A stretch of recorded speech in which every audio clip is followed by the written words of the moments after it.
Well, I made it to the very back of Welcome Harbour, and that last little narrow pass to go through was a little touch and go. It got down to about 10 feet of water, and I draw 6'2".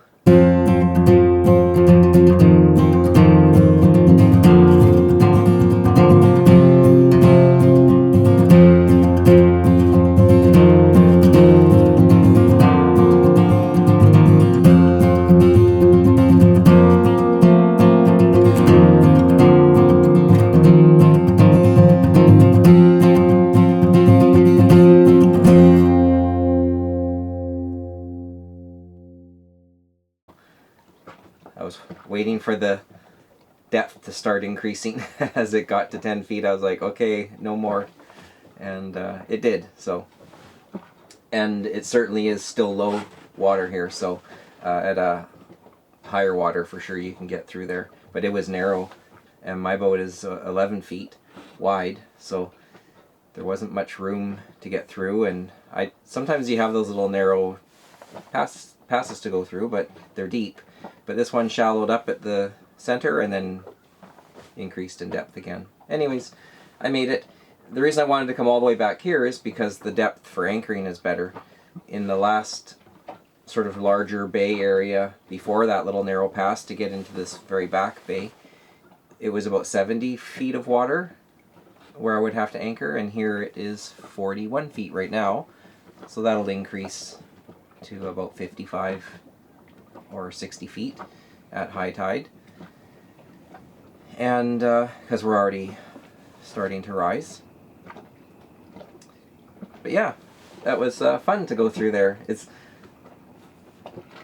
not super challenging, just I like to see where I can get to on this coast in different spots. Like, I've always wondered if I could get into this back bay, and now I know I can. So there's a bit of wind, but there's no chop really or anything because the wind is coming off the shore over the mountain on the island there and just blowing offshore. So not really any waves in the bay here.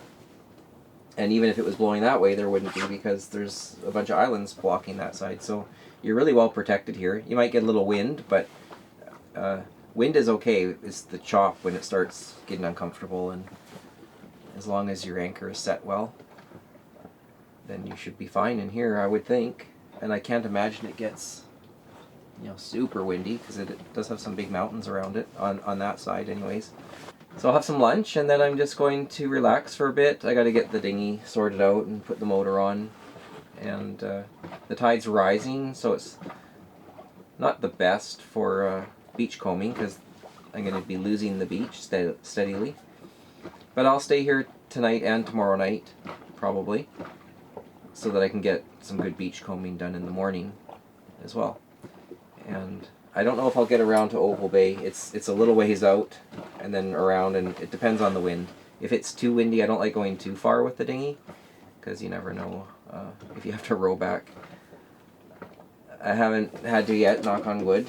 I've always been able to motor back, but I have had issues with the motor at times, so usually it's fuel related. So when you're anchored, you're typically pointed into the wind, because unless you're dealing with a current that's stronger than the wind, you're hanging off your anchor at the bow of the boat, if that makes sense. And it's a little windy right now. I did a video a while ago about dorade boxes, and I'll just show you down below how it works, or how effective it is. So the wind goes into here, it catches, it comes down, and now it's inside this box. Inside this box is a pipe or a tube that comes up to about here, so that water can get in here, but it comes out of these holes and it won't go in, but I can still get fresh air down below. So I'll just show you how that works, and it's really good if you want airflow inside the boat without having to open up a hatch and get rainwater in. So here we are down below, just underneath the box, and it goes something like this on the deck, and that is where the big cowl was, and the air goes in and then it goes up. And now I have this little vent that opens and closes, because maybe I don't want all that cool air coming in, but I'll just show you. Here's a little poor little piece of my old plant on this port side of the cabin. It's not doing super well. Anyways, so there's no wind coming through, you can see that.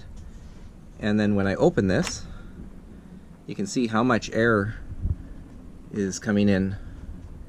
And that's great if you want that airflow. But say if it's too cold and you don't want the cabin to cool down, just close it and there's nothing.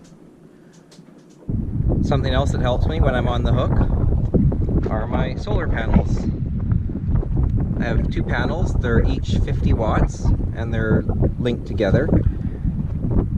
And they will, on a sunny day, they'll charge everything up completely, and I don't even need to worry about running the engine ever if I have sunny days. Because the only thing that runs steady is my fridge. And if we come downstairs, you can see that we're making 4.2 amp hours, 54 watts right now. It's not even that sunny out. And the voltage of the house bank is 13.2. So this is my controller, and that's what makes sure that I don't overcharge the batteries. Just below it is my battery monitor, and you can see the top says house bank. That's my 2 batteries in parallel, and it's 13.07 volts right now. The amp hours going in, it doesn't actually read the amp hours going in from the solar panels. I just have to calculate that. It's not a big deal. It will show the amp hours going out, so if the fridge kicks on, it'll show what's going out. And then there's the state of charge at the right. It's 99%. And the voltage below, the 12.75, that's just my starter battery. So that one just gets the voltage.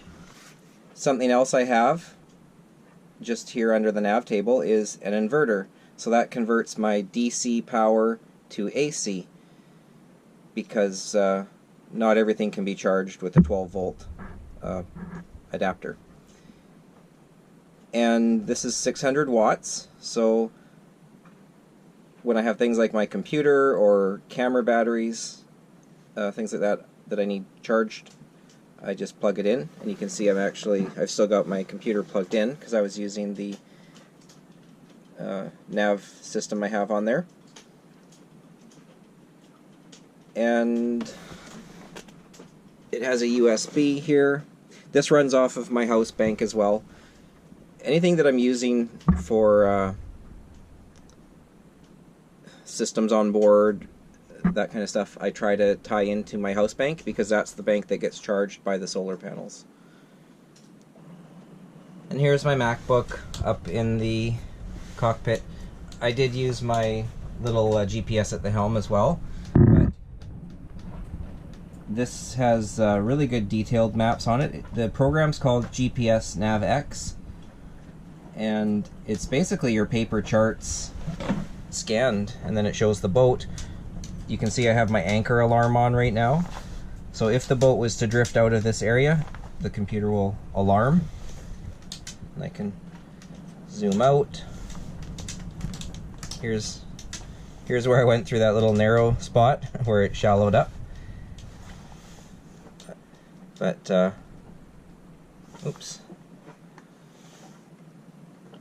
I think when I leave I'll go at a little bit higher water just to be sure. You can see it's pretty shallow there. Anyways, it's a good program, and I use it mostly for route planning, but sometimes I bring it out and use it while I'm underway as well. It has a little antenna, GPS antenna that plugs in, and it does like energy, so that's why I usually have it plugged into the inverter while I'm underway. just so that the battery on the computer, the laptop, doesn't die at a critical moment. And when I got here, we were in 40.1, and now it's gone up to 43 feet. So you can see the tide is rising. And just looking at shore, I mean, I know it's down, and it, I don't know when it's high tide, but I'll find out in a while. Something else that's nice to have while you're out cruising is a hot water tank that not only can be charged by shore power when you're hooked in, but also has a heat exchanger in it. So when I run my engine, it heats up, the coolant goes through a hose, it goes into a coil within the hot water tank, and then it keeps circulating. So because of that, I'll have hot water, and let's see, oh yeah, that's hot. I don't know if you can see the steam or not, but I'll have hot water for, oh, say 12 to 20 hours. It just slowly cools off, but it's a fairly well insulated tank, and I do have a video about that as well, the whole hot water tank installation. And it's just up here in my lazarette. It's just down, I don't know if you can see it. It's the boots, those little yellow boots, they're leaning against it. So anyways, that's where that is. Just trying to show you guys a few things on the boat while I'm sitting here.